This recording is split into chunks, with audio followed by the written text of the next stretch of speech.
Next बच्चों, और वो है energy of a charge capacitor. जब भी हम किसी कैपेसिटर को चार्ज करते हैं तो बैटरी की हेल्प से हम करते हैं। कैपेसिटर की दोनों प्लेट्स को हम बैटरी से कनेक्ट करेंगे। बैटरी जो है वो उसको चार्ज करेगी। बैटरी जब उसको चार्ज करेगी तो बैटरी की कुछ एनर्जी खर्च होगी, और जो एनर्जी खर्च हुई है वो आपको कैपेसिटर में एनर्जी स्टोर्ड की फॉर्म में आपको मिलेगी। तो कैपेसिटर के अंदर जो है वो एनर्जी स्टोर हो जाएगी। कितनी एनर्जी स्टोर होगी वो हमें निकालना है। तो उसके लिए मान लीजिए हमने क्या किया है, हमने V वोल्ट की बैटरी से इस कैपेसिटर की दोनों प्लेट्स को कनेक्ट कर दिया। जब कैपेसिटर फुल्ली चार्ज होगा तो उस कंडीशन में क्या होगा, बैटरी का जो वोल्टेज है वो कैपेसिटर के दोनों प्लेटों के बीच के पोटेंशियल डिफरेंस के बराबर हो जाएगा। राइट। तो मान लीजिए जब कैपेसिटर फुल्ली चार्ज हो गया तो इसका चार्ज Q हो गया, इसका चार्ज माइनस Q हो गया। मतलब हमें कैपेसिटर को 0 से लेकर कैपिटल Q तक चार्ज करना है। तो अब देखिए बैटरी को वर्क क्यों करना पड़ रहा है।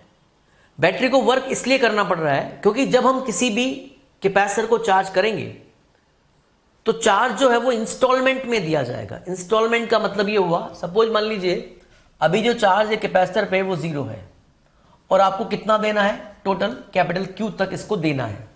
क्योंकि जब कैपिटल Q तक चार्ज हम दे चुके होंगे तो हम बोलेंगे फुल्ली चार्ज, और फुल्ली चार्ज का मतलब हुआ इसका पोटेंशियल डिफरेंस, मतलब बैटरी का पोटेंशियल डिफरेंस और कैपेसिटर की दोनों प्लेटों के बीच का पोटेंशियल डिफरेंस बराबर, उसके बाद वो चार्ज नहीं लेगा क्योंकि पोटेंशियल डिफरेंस दोनों का सेम हो गया है। तो मान लीजिए हमें 0 से लेकर कैपिटल Q तक इसको चार्ज करना है और स्मॉल q तक हम चार्ज इसको दे चुके हैं। राइट। अब आप देखिए जब स्मॉल q तक चार्ज आ चुका है और आगे हम और चार्ज देना चाह रहे हैं तो ऑलरेडी एग्जिस्टिंग जो चार्ज है वो क्या करेगा, आने वाले चार्ज को रिपेल करेगा। जब आने वाले चार्ज को रिपेल करेगा तो बैटरी को उस फोर्स ऑफ रिपल्शन के अगेंस्ट में क्या करना पड़ेगा बच्चों, वर्क करना पड़ेगा। तो बैटरी को जितना वर्क करना पड़ेगा टोटल चार्ज को सप्लाई करने में, 0 से लेकर कैपिटल Q तक चार्ज को सप्लाई करने में बैटरी जितना वर्क करेगी, वो जो वर्क है वही उस कैपेसिटर में एनर्जी की फॉर्म में स्टोर हो जाएगा, जिसको हम बोलेंगे इलेक्ट्रोस्टैटिक पोटेंशियल एनर्जी भी हम इसको कह सकते हैं। तो हमें निकालना क्या है, हमें 0 से लेकर कैपिटल Q तक चार्ज करने में बैटरी को कितना वर्क करना पड़ा। राइट। अब आप देखिए जैसे जैसे कैपेसिटर चार्ज होगा वैसे वैसे उसका पोटेंशियल जो है वो पोटेंशियल डिफरेंस जो दोनों प्लेटों के बीच का वो बढ़ता जाएगा, और जब इसका पोटेंशियल, बैटरी का पोटेंशियल और कैपेसिटर के दोनों प्लेटों के बीच का पोटेंशियल डिफरेंस बराबर हो जाएगा तो चार्ज लेना बंद कर देगा कैपेसिटर।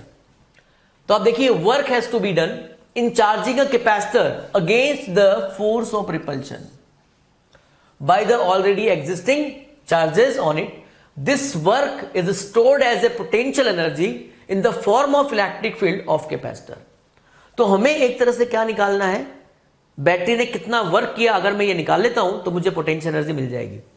मान लीजिए let at any instant the charge on the capacitor is small q।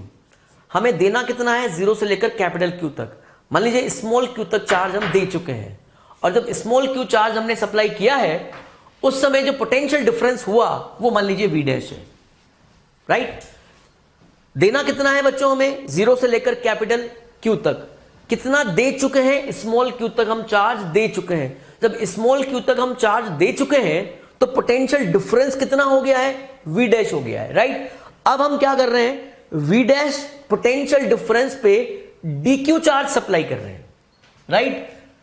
जब 0 था मान लीजिए, तो मान लीजिए ये तो चार्ज है, जब 0 था तो पोटेंशियल भी 0 था। जब चार्ज Q आ गया तो पोटेंशियल हो गया V डैश, और जब चार्ज कैपिटल Q आ जाएगा तो पोटेंशियल बैटरी के पोटेंशियल के बराबर हो जाएगा। अब हमारे पास ये कंडीशन है,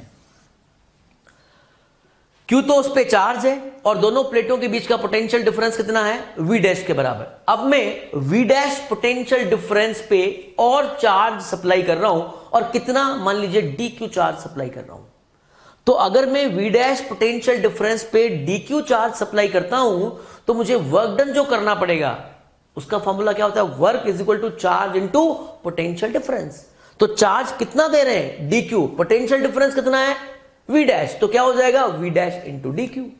राइट। तो यहां पर आप देखिए सबसे पहले तो जो स्मॉल चार्ज dq सप्लाई करने में v डैश पोटेंशियल पे जो वर्क करना पड़ेगा dw इज इक्वल टू क्या हो जाएगा बच्चों, v डैश इंटू dq के बराबर। अब आप देखिए मुझे टोटल वर्क निकालना है, टोटल वर्क निकालने के मुझे क्या करना पड़ेगा, इंटीग्रेशन करना पड़ेगा। अब इंटीग्रेशन में क्या है, यहां पे दो वेरिएबल है, पोटेंशियल डिफरेंस भी वेरिएबल है और चार्ज भी वेरिएबल है, क्योंकि चार्ज बढ़ेगा तो पोटेंशियल डिफरेंस भी बढ़ेगा।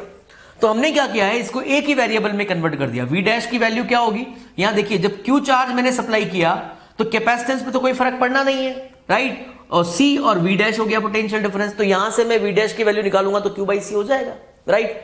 यहां पर मैंने v डैश की वैल्यू यहां रखी q बाई सी, तो dw इज इक्वल टू मुझे मिल गया dw is equal to q dq by C के बराबर, राइट, ये मुझे मिल गया। अब आप देखिए हमारे पास जो वेरिएबल है वो केवल एक ही है, वो क्या है, q, ठीक है।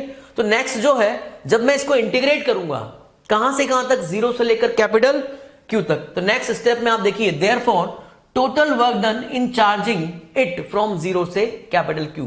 तो C तो कांस्टेंट है बच्चों, कैपेसिटेंस जो है, तो 1/c, जीरो से लेकर कैपिटल Q इंटीग्रेशन हमने किया और Q dQ।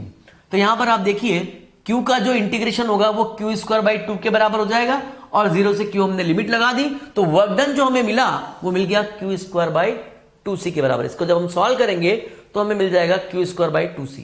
अब आप देखिए यहां से हम और भी निकाल सकते हैं, ये तो हमने वर्क डन निकाला, तो U इज इक्वल टू क्या मिल जाएगा मुझे, जो पोटेंशियल एनर्जी मिलेगी वो Q square by 2c, work done ही किसके बराबर होगा, पोटेंशियल एनर्जी के बराबर। अब यहां पे जब मैं Q इज इक्वल टू सी भी लिखूंगा, आप देखिए जब मैं चार्ज टोटल कैपिटल Q तक दे चुका हूं, जब मैं चार्ज कहां तक दे चुका हूं, कैपिटल Q तक, तो उस समय पोटेंशियल किसके बराबर हो जाएगा बच्चों, बैटरी के पोटेंशियल के बराबर। लेकिन C पे कोई फर्क आएगा क्या, नहीं आएगा, क्योंकि C का फॉर्मूला क्या होता है, C इज इक्वल टू होता है epsilon naught A by D। Capacitance तो फिक्स हो गया ना, एरिया आपने जब आपने कैपेसिटर का कंस्ट्रक्शन कर दिया है तो उसका एरिया फिक्स है, उसका D फिक्स है, तो कैपेसिटेंस भी फिक्स है। लेकिन जब चार्ज हमने Q सप्लाई किया तो पोटेंशियल भी हो गया, तो Q इज इक्वल टू सी भी। जब मैं यहां पे रखूंगा Q इज इक्वल टू सी भी, तो हमें एक फॉर्मूला और मिल जाएगा, ये वाला U इज इक्वल टू क्या मिल जाएगा, right, Q square by 2c मिल जाएगा। एक तो ये फॉर्मूला है ही हमारे पास, यहां देखिए एक तो Q स्क्वायर बाई 2c हो गया, ठीक है। यहां पर मैंने Q की वैल्यू क्या रखी, CV के बराबर, तो फॉर्मूला क्या बन जाएगा बच्चों, हाफ CV स्क्वायर। और इसी फॉर्मूले में अगर मान लीजिए मैं C की वैल्यू रखता हूं, C इज इक्वल टू मैं क्या रख सकता हूं, Q बाई V। जब C is equal to Q by V में यहां रखूंगा तो आप देखिए हमें क्या मिल जाएगा, 1/2 Q इंटू V के बराबर। तो तीन फॉर्मूले हमारे पास पोटेंशियल एनर्जी के मिल जाएंगे। तो हमें कौन सा फॉर्मूला यूज में लेना है ये डिपेंड करेगा क्वेश्चन में हमें क्या गिवन है, ठीक है। तो ये तो हमने एनर्जी स्टोर की बात की। तो एनर्जी स्टोर क्या है बच्चों, एक तरह से बैटरी ने कितना वर्क किया है, बैटरी ने जो वर्क किया है वही कैपेसिटर की एनर्जी स्टोर जो है वो बन जाएगा। नेक्स्ट आप देखिए एनर्जी डेंसिटी।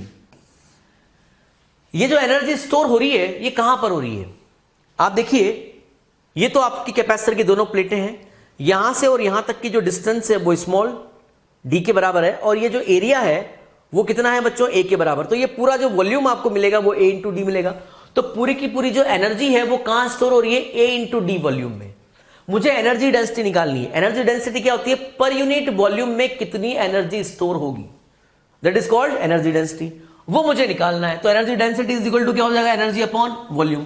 तो एनर्जी जो स्टोर हुई वो मैं u स्मॉल u से रिप्रेजेंट कर रहा हूं इसको, तो कैपिटल U बाई V के बराबर। तो U इज इक्वल टू क्या हो जाएगा बच्चों, half CV square upon A into D. A into D इसका वॉल्यूम हो जाएगा, यहां से वॉल्यूम में निकाल सकता हूं, A उसका एरिया हो गया, प्लेट एरिया, और D डिस्टेंस हो गई, ठीक है। अब यहां पर मैं V की वैल्यू निकाल सकता हूं। आप देखिए C की वैल्यू तो हमारे पास epsilon naught A by D हो गई होगा। अच्छा V E is equal to क्या होता है, V बाई डी। अगर मान लीजिए इलेक्ट्रिक फील्ड आपको यूनिफॉर्म, दोनों प्लेटों के बीच का जो इलेक्ट्रिक फील्ड कैसा होगा, यूनिफॉर्म होगा। दोनों प्लेटों के बीच का पोटेंशियल डिफरेंस कितना है बच्चों, V के बराबर। दोनों प्लेटों के बीच की डिस्टेंस कितनी है, D के बराबर। तो हम इलेक्ट्रिक फील्ड जो है वो इस फॉर्मूले से भी निकाल सकते हैं। तो यहां से आप देखिए V इज इक्वल टू क्या हो जाएगा बच्चों, E इंटू डी के बराबर। यहां पर जो आपको मिलेगा E इंटू डी, ठीक है। ये वैल्यू मैं यहां पुट कर दूंगा। आप देखिए 1/2 यहां पर हो गया। C की वैल्यू मैंने epsilon naught A by D यहां पुट कर दिया है, epsilon naught A by D. V को मैंने लिखा है E इंटू डी, तो यहां से आप देखिए स्क्वायर है तो E square into D square, और वॉल्यूम कितना हो गया नीचे A इंटू डी के बराबर। तो यहां देखिए A से A कैंसिल हो जाएगा, इधर ये डी स्क्वायर बनेगा तो डी स्क्वायर से डी स्क्वायर कैंसिल हो जाएगा, तो फाइनली जो हमें रिजल्ट मिलेगा वो 1/2 एप्सिलॉन नॉट E स्क्वायर के बराबर मिल जाएगा। तो जो एनर्जी डेंसिटी हमें मिलेगी वो कितना हो जाएगा बच्चों, U is equal to 1/2 epsilon naught E square. Next है बच्चों redistribution of charges and loss of energy. इसमें देखिए आपको दो स्फेरिकल कंडक्टर आपको गिवन है। इस कंडक्टर पे चार्ज जो है वो Q1 है और इस कंडक्टर पे चार्ज जो है वो Q2 है। इसका कैपेसिटेंस जो है वो C1 है, और किसी भी स्फेरिकल कंडक्टर का कैपेसिटेंस आप जानते हैं 4 पाई एप्सिलॉन नॉट R के बराबर होता है। R जो है वो इसका रेडियस हो जाएगा, इसका रेडियस हम R1 मान लेते हैं, इसका रेडियस जो है वो R2 मान लेते हैं। ये R1 हो गया रेडियस, इसका रेडियस हो गया R2। पोटेंशियल जो है वो V1 है, इसका पोटेंशियल V2 है। ठीक है, हम एक चीज जानते हैं कि चार्ज का जो फ्लो है वो हाई पोटेंशियल से लो पोटेंशियल होता है अगर चार्ज पॉजिटिव है तो, और अगर नेगेटिव चार्ज है तो low potential to high potential. तो हम यहां पे मान के चलते हैं कि V1 जो है वो ग्रेटर देन V2 है, इसका पोटेंशियल ज्यादा है, इसका पोटेंशियल कम है। तो जब भी चार्ज एक बॉडी से दूसरी बॉडी में फ्लो होता है, राइट, मान लीजिए दो कंडक्टर आपने लिए, V1 का पोटेंशियल ज्यादा, V2 का पोटेंशियल जो है वो कम है, आपने इसको किसी कंडक्टिंग वायर से कनेक्ट कर दिया तो चार्ज का फ्लो हुआ। चार्ज का फ्लो होने का मतलब है वायर में से करंट फ्लो हुआ। अब करंट फ्लो होगा तो जूल हीटिंग इफेक्ट से आप जानते हैं कि जब भी किसी वायर में करंट फ्लो होता है तो थोड़ी देर के बाद वायर जो है वो गर्म हो जाता है, राइट। तो वायर जो गर्म हो गया, इसका मतलब क्या हुआ, इसका मतलब हुआ कि इलेक्ट्रिकल एनर्जी जो है वो किस में कन्वर्ट हो गई बच्चों, हीट एनर्जी में। तो सेम थिंग यहां पर भी वही चीज है। मान लीजिए V1 ज्यादा है, V2 कम है, आपने इसको कनेक्ट किया किसी वायर से, चार्ज का फ्लो हुआ। चार्ज का फ्लो हुआ कब तक होगा, जब तक दोनों के पोटेंशियल सेम ना हो जाएं। जैसे पोटेंशियल सेम, चार्ज का फ्लो बंद हो जाएगा, राइट। लेकिन कैपेसिटेंस पे तो कोई फर्क नहीं पड़ेगा। तो कैपेसिटेंस का फॉर्मूला देखिए 4 पाई एप्सिलॉन नॉट R, इसका कैपेसिटेंस अब भी वही बना रहेगा, इसका कैपेसिटेंस अब भी वही बना रहेगा। अब आप देखिए चार्ज का रीडिस्ट्रीब्यूशन हुआ है, मतलब अगर मान लीजिए चार्ज का फ्लो V1 से V2 की तरफ हो रहा है तो इसका कुछ चार्ज कम होगा और इसका चार्ज बढ़ेगा। तो मान लीजिए नया चार्ज, जब पोटेंशियल दोनों का बराबर हो गया है तो इसका नया न्यू चार्ज जो है वो Q1 डैश हो गया, इसका न्यू चार्ज जो है वो Q2 डैश हो गया। अब हमारी प्रॉब्लम क्या है, एक तो हमें कॉमन पोटेंशियल निकालना है कि मान लीजिए जब उनके पोटेंशियल सेम हो जाएंगे तो उस कॉमन पोटेंशियल की वैल्यू क्या हो जाएगी, और अब जो नए चार्ज जो आपको मिलेंगे Q1 डैश Q2 डैश उनकी वैल्यू क्या होगी, राइट। तो हेडिंग आपको दिया हुआ है redistribution of charges and loss of energy. कितनी एनर्जी लॉस होगी चार्जेस की रीडिस्ट्रीब्यूशन में, एक तो वो निकालना है, और रीडिस्ट्रीब्यूशन के बाद नए चार्जेस जो होंगे उनकी वैल्यूज क्या होंगी। When two charged conductors are mutually connected. When two charged conductors are connected by a conducting wire, then charge flows from conductor at higher potential to that at lower potential. This flow of charge stops when the potential of two conductors become equal. जैसे ही potential दोनों के बराबर वैसे ही charge flow जो है वो बंद हो जाएगा। मान लीजिए न्यू चार्ज जो है वो Q1 डैश Q2 डैश है। Let the amount of charges after the conductors are connected are Q1 dash and Q2 dash respectively and potential is V। तो ये V जो है वो इनका कॉमन पोटेंशियल है। तो पहले चार्ज कैपिटल Q1 था बाद में, और इसका जो है वो Q2 था। अब जो है रीअरेंजमेंट हुआ और इसका Q1 डैश हो गया और इसका Q2 डैश, मतलब रीडिस्ट्रीब्यूशन हुआ, और रीडिस्ट्रीब्यूशन के बाद जो है वो इसका चार्ज Q1 डैश हो गया और इसका चार्ज जो है वो Q2 डैश, और पोटेंशियल इनके सेम। तो आप देखिए एक प्रॉपर्टी हमने पढ़ी थी चार्ज की कि चार्ज हमेशा कंजर्व रहता है। तो चार्ज का एक से दूसरे में ट्रांसफर हो रहा है, लेकिन इस पूरे सिस्टम के चार्ज की अगर मैं बात करूं तो चार्ज जो है वो कांस्टेंट रहेगा। तो मैं Q1 plus Q2 is equal to क्या बोल सकता हूं, Q1 dash plus Q2 dash. तो नेक्स्ट आप देखिए कॉमन पोटेंशियल मुझे फाइंड करना है, उसके लिए मैंने कंजर्वेशन ऑफ चार्ज को यहां पे अप्लाई कर दिया है। तो Q before connection is equal to Q after connection. Before connection जो टोटल चार्ज था दोनों स्फेरिकल कंडक्टर का, और आफ्टर कनेक्शन जो टोटल चार्ज है वो सेम होगा। तो मैंने लिख दिया यहां पे Q1 plus Q2 is equal to Q1 dash plus Q2 dash. अब आप देखिए एक फॉर्मूला हम जानते हैं, Q इज इक्वल टू क्या होगा बच्चों, CV के बराबर होता है, राइट। तो यहां से एक स्टेप में यहां पे और दिखा रहा हूं, यहां पर आप देखिए, ये Q1 प्लस Q2 तो मैं एज इट इज लिख रहा हूं is equal to Q1 dash. जब चार्ज Q1 डैश हुआ तो उसका पोटेंशियल तो V हो गया और कैपेसिटेंस वही रहेगा। तो यहां से देखिए आप C1V प्लस C2V के बराबर।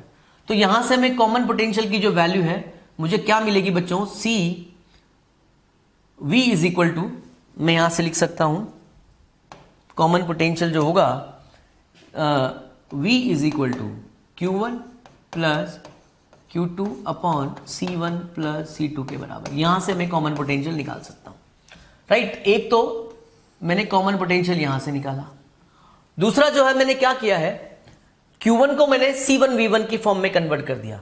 तो ये हो गया Q1 is equal to C1V1 plus Q2 is equal to C2V2, और यहां पर Q1 डैश की वैल्यू C1V है ही और Q2 डैश की वैल्यू C2V। तो यहां से भी कॉमन पोटेंशियल का फॉर्मूला मुझे मिल गया। तो ये जो पोटेंशियल है ये भी कॉमन पोटेंशियल का फॉर्मूला है, Q1 plus Q2 upon C1 plus C2, और हम इसकी हेल्प से भी निकाल सकते हैं। अगर चार्जेस आपको पता है तो यहां से निकाल लेंगे, और अगर पोटेंशियल आपको मालूम है तो हम यहां से निकाल लेंगे। तो ये दोनों फॉर्मूले जो हैं वो कॉमन पोटेंशियल के ही हैं। तो इस तरह से हम कॉमन पोटेंशियल फाइंड आउट कर सकते हैं आफ्टर रीडिस्ट्रीब्यूशन ऑफ चार्जेस। अब आप देखिए, नए जो चार्जेस होंगे, जो Q1 डैश और Q2 डैश की वैल्यू हमें निकालनी है, तो Q1 dash is equal to V तो हमें मालूम है, इसी कॉमन पोटेंशियल क्या मिला बच्चों, C1V1 plus C2V2 upon C1 plus C2 के बराबर, ये कॉमन पोटेंशियल। अब न्यू चार्ज C1V होगा, तो ये Q is equal to CV हमने अप्लाई किया है, तो C1V is equal to C1 तो यहां पे हमने रख दिया, और V की जो वैल्यू है अभी हमने बात की थी, V का जो फॉर्मूला ये भी होता है Q1 plus Q2 upon C1 plus C2। ये दोनों फॉर्मूला किसके हैं, V के, कॉमन पोटेंशियल के। तो यहां पर मैंने V की वैल्यू रखी Q1 plus Q2 upon C1 plus C2। अब आप देखिए Q1 प्लस Q2 मतलब टोटल चार्ज हो गया, राइट। तो ये Q मैंने यहां Q1 प्लस Q2 को मैंने Q रखा, तो मुझे Q1 डैश मिल जाएगा। किस फॉर्म में मिलेगा मुझे, Q की फॉर्म में। तो यहां पर नेक्स्ट जो है वो ऐसे ही इसी तरह से हम Q2 डैश की वैल्यू भी निकाल सकते हैं, C2V हो जाएगा, अगेन वही C2 Q1 plus Q2 upon C1 plus C2। तो यहां पे C2 upon C1 plus C2 into Q के बराबर। तो यहां देखिए न्यू चार्ज की जो वैल्यू होगी वो किस रेशो में होगी, आप देखिए Q1 dash upon Q2 dash, ratio of the charges after redistribution, Q1 dash upon Q2 dash is equal to C1V upon C2V हो जाएगा बच्चों। तो यहां से V से V कैंसिल हो गया, तो C1 upon C2 is equal to, C की वैल्यू में क्या लिख सकता हूं हमें यहां पर 4 पाई एप्सिलॉन नॉट R के बराबर। तो यहां जब मैं रखूंगा C1 की value 4 pi epsilon not R1 और यहां रखूंगा 4 पाई एप्सिलॉन नॉट R2, तो 4 पाई एप्सिलॉन नॉट से 4 पाई एप्सिलॉन नॉट कैंसिल हो जाएगा, तो मुझे एक रिजल्ट ये भी मिल जाएगा, क्या मिल जाएगा, R1 बाई R2। तो चार्जेस के जो डिस्ट्रीब्यूशन होंगे वो या तो मैं ये कह सकता हूं कि उनके कैपेसिटेंस के रेशो में होंगे या फिर उनके रेडियस के रेशो में होंगे। तो इस तरह से हम न्यू चार्जेस की वैल्यू निकाल सकते हैं। अब हमें निकालना है कि इस प्रोसेस में एनर्जी का लॉस कितना होगा, तो एनर्जी लॉस हमें फाइंड आउट करना है। एनर्जी का लॉस तो होना है, ये तो कंफर्म है, क्योंकि हम जानते हैं हमारे पास जो दोनों स्फेरिकल कंडक्टर हैं वहां पे जो एनर्जी स्टोर्ड है वो इलेक्ट्रोस्टैटिक पोटेंशियल एनर्जी की फॉर्म में एनर्जी स्टोर है। जब हम दोनों को कनेक्ट करेंगे तो करंट फ्लो होगा, करंट फ्लो होगा तो क्या होगा, हमारे जो एनर्जी स्टोर्ड है उस एनर्जी का कुछ पार्ट जो है वो हीट एनर्जी में कन्वर्ट होगा, और वो कहां चला जाएगा बच्चों, एटमॉस्फेयर में। तो सिस्टम की जो एनर्जी है वो तो डिक्रीज हो जाएगी ना, तो कितनी डिक्रीज होगी वही हमें यहां निकालना है। तो loss of energy in redistribution, आप देखिए when charge flows through the conducting wire then energy is lost mainly on account of joule effect. Joule effect का मतलब जो हीट एनर्जी की फॉर्म में एनर्जी जो लॉस हो रहा है। Electrical energy is converted into heat energy, so change in energy of this system, कितनी एनर्जी होगी सिस्टम की, कितनी चेंज इन एनर्जी होगा सिस्टम का, वो हमें निकालना है। तो del u is equal to क्या हो जाएगा, final energy minus initial energy. तो फाइनल एनर्जी क्या हो जाएगी बच्चों, देखिए एनर्जी का फॉर्मूला क्या होता है, U is equal to half CV square, ठीक है। तो फाइनल पोटेंशियल कितना हुआ था, कॉमन पोटेंशियल V के बराबर दोनों का, तो दोनों की मिला के फाइनल जो एनर्जी मिलेगी half C1V square plus half C2V square. ये चार्जेस के रीडिस्ट्रीब्यूशन के बाद की एनर्जी है। जैसे यहां पर हम देखें इसको, यहां पर आप देखिए, यहां पर जो एनर्जी मिलेगी आपको, ये एनर्जी बिफोर कनेक्शन, इसकी एनर्जी कितनी मिलेगी बच्चों, हाफ C1V1 स्क्वायर, ये इसकी एनर्जी है। इसकी एनर्जी कितनी होगी, हाफ C2 और V2 स्क्वायर के बराबर, ये एनर्जी हो गई इसकी। ये तो बिफोर कनेक्शन की। तो बिफोर कनेक्शन दोनों की टोटल एनर्जी कितनी हुई बच्चों, 1/2 C1V1 square plus 1/2 C2V2 square. अब इसकी देखिए, इसकी एनर्जी कितनी हो जाएगी, 1/2 C1V स्क्वायर, और इसकी एनर्जी हो जाएगी 1/2 C2V स्क्वायर। तो आफ्टर कनेक्शन टोटल एनर्जी कितनी हुई बच्चों, ये होगी 1/2 C1V square plus 1/2 C2V square. अब ये तो फाइनल एनर्जी हुई और ये हुआ हमारा इनिशियल एनर्जी। दोनों का डिफरेंस अगर मैं करूं और वो डिफरेंस जो है वो मुझे नेगेटिव मिल रहा है, इसका मतलब क्या हुआ, अगर मैं फाइनल एनर्जी में से इनिशियल एनर्जी को माइनस करूं और मुझे नेगेटिव वैल्यू मिल रही है, इसका मतलब ये हुआ कि फाइनल जो एनर्जी होगी, बाद वाली एनर्जी वो कम है। कम है इसका मतलब एनर्जी का लॉस हो रहा है। तो वही हम यहां पे करने वाले हैं। तो यहां देखिए, UF minus UI is equal to half C1V square plus half C2V square minus half C1V square plus half C2 और V2 स्क्वायर। यहां पे हाफ C1V1 स्क्वायर है प्लस हाफ C2V2 स्क्वायर। ठीक है, इसको जब हमने सॉल्व किया तो हमारे पास ये रिजल्ट आया, राइट। तो फाइनली मुझे क्या मिला बच्चों, नेगेटिव। नेगेटिव का मतलब क्या हुआ, फाइनल जो एनर्जी है वो इनिशियल एनर्जी से कम है, इसका मतलब एनर्जी कम हुई है, इसका मतलब एनर्जी जो है वो लॉस होती है। हमेशा जब भी हम चार्ज एक बॉडी से चार्ज दूसरी बॉडी में सप्लाई करते हैं with the help of conduction, तो हमेशा एनर्जी का लॉस होता है। Here negative sign indicates that the energy of the system decreases in the process. तो यहां पे ध्यान रखना है आपको, ये फॉर्मूला है, इस फॉर्मूले की हेल्प से हम कितना एनर्जी का जो लॉस हुआ है वो हम फाइंड कर सकते हैं। हाँ बच्चों, एनर्जी पर एक क्वेश्चन ले लेते हैं। एक क्वेश्चन आपको दिया हुआ है, दो पार्ट है इसके। फर्स्ट पार्ट है, 900 picofarad capacitor is charge by 100 volt battery, how much electrostatic energy is stored by the capacitor. तो आप देखिए, यहां पर एक कैपेसिटर है और इस कैपेसिटर को हमने एक बैटरी से कनेक्ट किया हुआ है। ये बैटरी हो गई। C की वैल्यू आपको दिया हुआ है 900 पिकोफैरेड। तो पिको का मतलब होता है 10 की पावर -12, तो C आपको दिया हुआ है 900 इंटू 10 की पावर -12 फैरेड में कह सकता हूं। ठीक है, V जो आपको दिया हुआ है वो 100 वोल्ट की बैटरी आपको गिवन है। जैसे ही हम इस बैटरी से कनेक्ट करेंगे, ये इसको चार्ज करेगा। मान लीजिए इसको चार्ज कर दिया,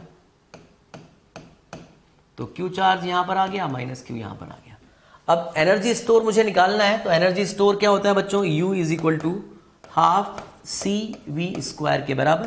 तो यहां से आप देखिए, ये आपको दिया हुआ है, C की वैल्यू हमारे पास है 900 इंटू 10 की पावर -12, और यहां पे मैं 100 का स्क्वायर करूंगा, तो फाइनली मुझे मिलेगा, ये तो हो गया 4.5,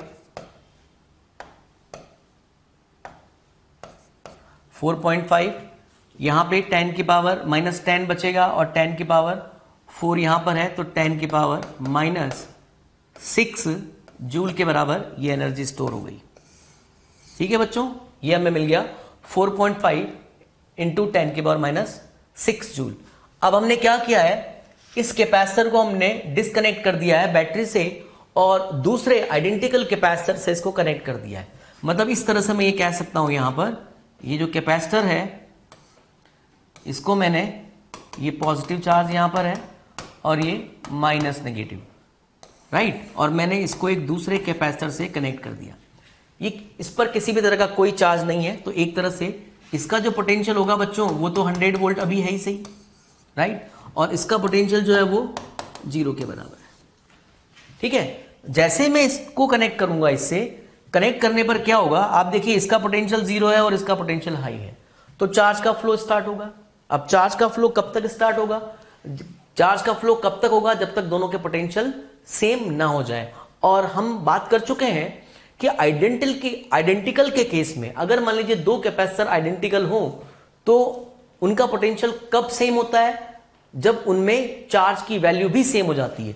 तो कहने का मतलब ये हुआ कि यहाँ पे क्यू चार्ज जो आपको दिया हुआ है वो क्यू चार्ज जो है वो इक्वली, टोटल क्यू चार्ज जो है वो इक्वली डिस्ट्रीब्यूट होगा। इसमें Q/2 आ जाएगा, इसमें भी Q/2 हो जाएगा, उस समय इन दोनों का पोटेंशियल भी सेम हो जाएगा। तो यहां पर मैं इसको नेक्स्ट आगे कह सकता हूं कि पोटेंशियल जो होगा यहां पर, यहां +4 था, मैंने इसको +2 में कन्वर्ट कर दिया, मतलब इक्वली डिवाइड हो गया, हाफ हाफ, तो प्लस यहां पे आ गया इस तरह से। तो मैं यहां कह सकता हूं Q/2 माइनस Q/2 और ये प्लस Q/2 और ये माइनस Q/2 के बराबर। ठीक है बच्चों, तो ये इस तरह से कन्वर्ट हो जाएगा। अब मुझे अगर मैं चार्ज की वैल्यू निकालूं तो चार्ज की वैल्यू मैं यहां से निकाल सकता हूं Q = CV। तो यहां से आप देखिए Q = CV के बराबर। तो Q कितना हो जाएगा हमारे पास, C की वैल्यू है हमारे पास 900 × 10⁻⁻12 और V कितना है हमारे पास 100 के बराबर। तो फाइनली हमें ये मिलेगा 9 × 10⁻⁻8 कूलाम के बराबर चार्ज हमें मिल जाएगा। अब यहां पर मुझे क्या निकालना है, what is the electrostatic energy stored by the system. ठीक है, हमें कितनी इलेक्ट्रोस्टैटिक एनर्जी स्टोर हो जाएगी वो हमें यहां पे निकालना है। तो सबसे पहले तो मैं कॉमन पोटेंशियल की वैल्यू निकालूंगा। तो कॉमन पोटेंशियल की वैल्यू निकालने के लिए आप देखिए V1 हमारे पास कितना है बच्चों 100 वोल्ट, V2 कितना है 0 के बराबर। अब इन दोनों का पोटेंशियल क्या हो जाएगा, जब चार्ज का डिस्ट्रीब्यूशन हो जाएगा दोनों का पोटेंशियल जो है वो सेम हो जाएगा। अच्छा, C1 की वैल्यू हमारे पास कितना है, C1 की वैल्यू है हमारे पास 900, C1 की वैल्यू है 900 पिकोफैरेड, 900 × 10⁻⁻12 फैरेड कह सकता हूं।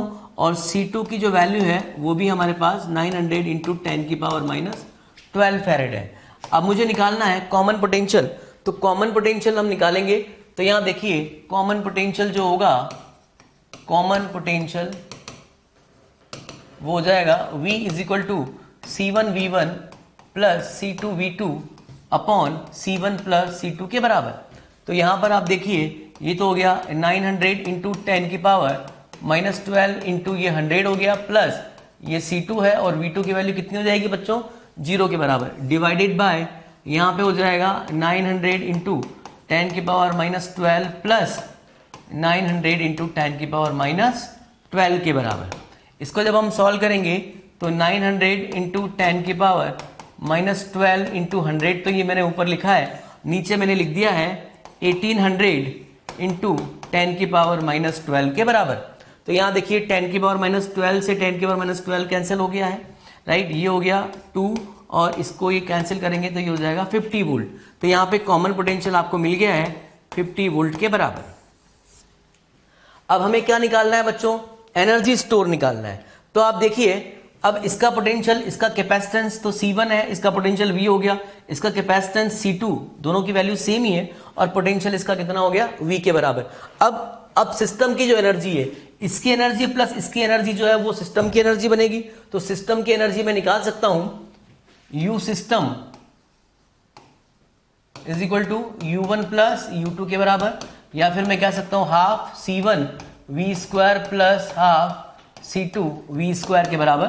तो यहां आप देखिए C1 और C2 की वैल्यू बराबर है, तो मैं यहां लिख सकता हूं 1/2 CV² प्लस 1/2 CV²। तो फाइनली ये CV² हो जाएगा। इसको सॉल्व करेंगे तो 900 × 10⁻⁻12 तो ये हो गया बच्चों, और V कितना है हमारे पास 50, तो ये हो जाएगा 50 का स्क्वायर।